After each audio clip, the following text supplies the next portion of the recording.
Assalamualaikum everyone. Hope you all are doing great. Welcome back to my YouTube channel. I am clinical dietitian Saroj Rao. अच्छा, तो आज मैं बात करने वाली हूँ ऑटिज्म पे। ऑटिज्म एक ऐसा न्यूरोलॉजिकल कंडीशन है जो कि बच्चों में बहुत ज्यादा पाया जाने लग गया है। अब पहले इसकी रेशो बहुत कम थी और अब तो ये इसकी रेशो ऐसा ऐसा इंक्रीज होती जा रही है। इसकी काफी सारी वजूहत है, लेकिन अभी तक इसकी जो मेन कॉज है ऑटिज्म होता क्यों है वो रीजन अभी तक फाइंड आउट नहीं हो सकी। अच्छा, अब ऑटिज्म के होने की बड़ी वजूहत ये है कि पेरेंट्स का लाइफस्टाइल नहीं ठीक, पेरेंट्स की ईटिंग हैबिट्स नहीं ठीक और पेरेंट्स की अपनी कुछ नेग्लिजेंस है जिनकी वजह से वो आगे जाके बच्चों में चीजें असरअंदाज होती है, बच्चों में नमूदार होती है वो चीजें। अच्छा, जिन औरतों में फॉलिक एसिड की कमी होती है ड्यूरिंग प्रेगनेंसी, उनमें फॉलिक एसिड की कमी होती है, तो उससे फिर क्या आते हैं, न्यूरल ब्लड डिफेक्ट होना शुरू हो जाते हैं, जिसमें से एक ऑटिज्म भी है। जिन औरतों में फॉलिक एसिड की कमी पाई गई है उनके बच्चों में ऑटिज्म की रेशो ज्यादा पाई गई है। अच्छा, अब बेसिकली ऑटिज्म होता क्या है? ऑटिज्म एक ऐसा न्यूरोलॉजिकल कंडीशन है, ये एक ऐसी अम्ब्रेला है जो कि सिर्फ एक चीज से नहीं बना, इसमें बहुत सारी रीजंस आती हैं जो कि मिला के एक कंडीशन बनाते हैं जिसको हम ऑटिज्म कहते हैं। ऑटिज्म में बच्चे की स्पीच डिले हो सकता है, बच्चे के माइलस्टोन्स यानी कि जिस एज में उसने बैठना था उसमें उसने बैठना शुरू नहीं किया, लेट जाके बैठना शुरू किया, जिस एज में उसको बोलना चाहिए था या जिसमें उसको बैबलिंग वहाँ शुरू करनी चाहिए थी उसमें उसने वो बैबलिंग भी स्टार्ट नहीं की, वो भी उसने लेट की।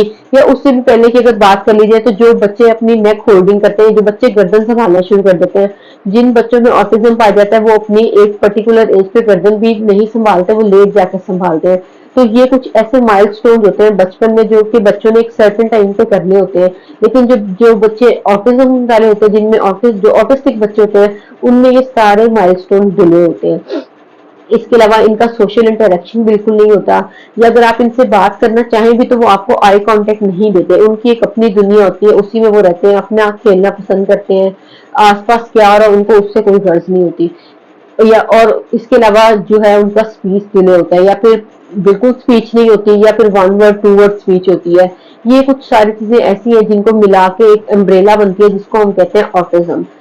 अच्छा, अब ऑटिज्म की मैनेजमेंट है जो कि सबको पता है कि इसकी थेरेप्यूटिक मैनेजमेंट है, इसकी थेरेपिस्ट कराने से ही आप अपने बच्चे को ठीक कर सकते हैं, लेकिन इसके लिए जरूरी है कि आप इसकी अर्ली इंटरवेंशन कराएंगे। जितनी अर्ली इंटरवेंशन होगी उतना ही जाके आपका बच्चा बेटरमेंट की तरफ आएगा, उतनी ज्यादा उसमें इंप्रूवमेंट आएगी। लेकिन जैसा कि बहुत से लोग कहते हैं ना कि कुछ नहीं होगा, बड़ा होके बोलने लग जाएगा, बड़ा होके थोड़ा सा बड़ा होगा चलना सीख जाएगा, थोड़ा सा बड़ा होगा ऐसे कर लेगा, तो उस चीज को आप निगलेक्ट नहीं करें। अगर आपके बच्चे में इस तरह की कोई भी अलामत पाई जा रही है तो आप उसको फौरी तौर पे उसको गौर करें और उसका हल निकालने की कोशिश करें।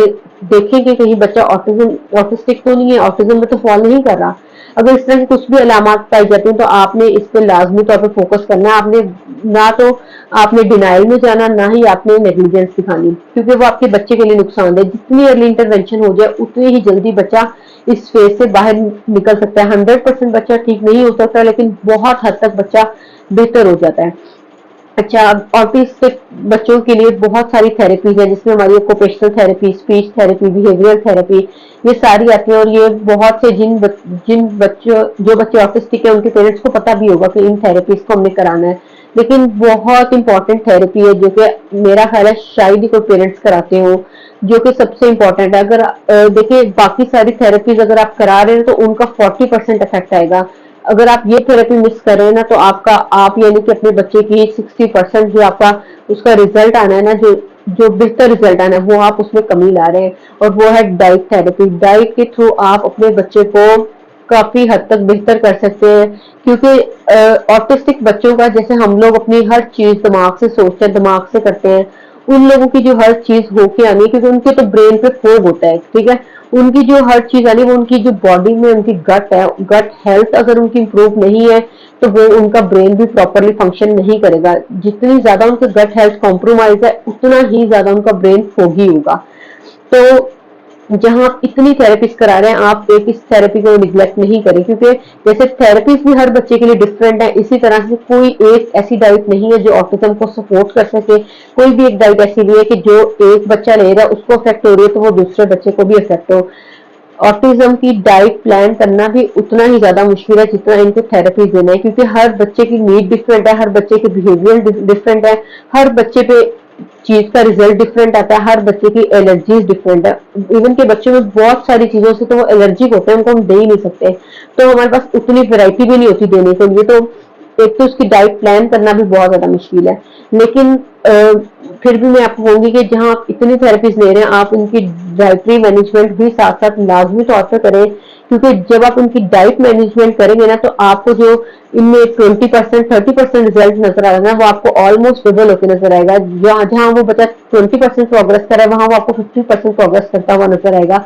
तो डाइट इस हद तक इंपॉर्टेंट है, क्योंकि बच्चों का आप समझ लें जो गट है वही उनका ब्रेन है। अगर देखें, जब ब्रेन ठीक नहीं होता तो हम उतने प्रॉपरली फंक्शनल नहीं रहते, तो जब गट ठीक नहीं है तो इट मीन्स के ब्रेन ठीक नहीं है, ब्रेन ठीक नहीं है तो फंक्शनिंग भी उतनी प्रॉपर नहीं होगी।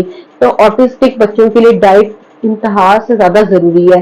और अगर बात की कर लीजिए डाइट में, तो एक ग्लूटेन फ्री और कैसीन फ्री डाइट सिर्फ इम्पोर्टेंट नहीं है, सिर्फ एक ग्लूटेन फ्री और कैसीन फ्री हर बच्चे पे अफेक्ट नहीं करती, इनकी प्रॉपर थेरेप्यूटिक डाइट होती है। अभी तो मैंने ये वीडियो बनाई थी आप लोगों को बताने के लिए कि डाइट कितनी ज्यादा इंपॉर्टेंट है। इंशाल्लाह आगे चल के मैं फिर आप लोगों को बताऊंगी कि किस डाइट का बच्चे पे क्या इफेक्ट आता है, या फिर बच्चों को कौन कौन सी डाइट लेनी चाहिए।